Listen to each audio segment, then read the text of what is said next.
first ballots for Wisconsin's first ever statewide recall primary are being cast this week. Absentee voting started yesterday across the state. News 8's Jenna Traum joins us live in our studio with a closer look.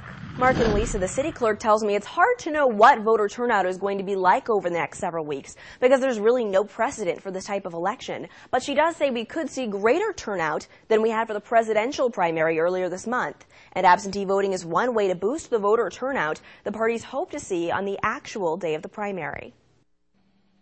With hectic schedules and vacations, getting to the voting booth on May 8th for the recall primary can be a challenge for some people. That's where absentee voting comes into play. It's a convenience to voters.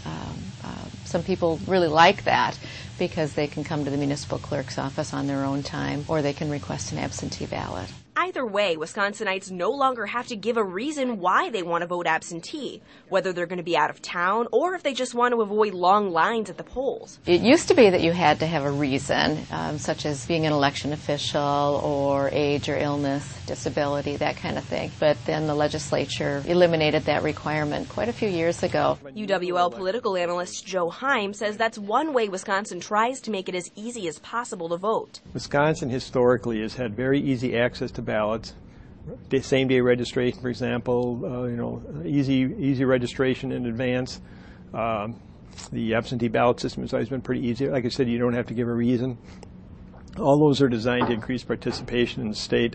We rank historically in the top 5 in turnout in the United States. And he says both parties are encouraging their supporters to vote absentee more and more. That has expanded greatly as the parties have become more adversarial, and every vote counts. We've had some really close elections, and the parties now are looking for every advantage they can.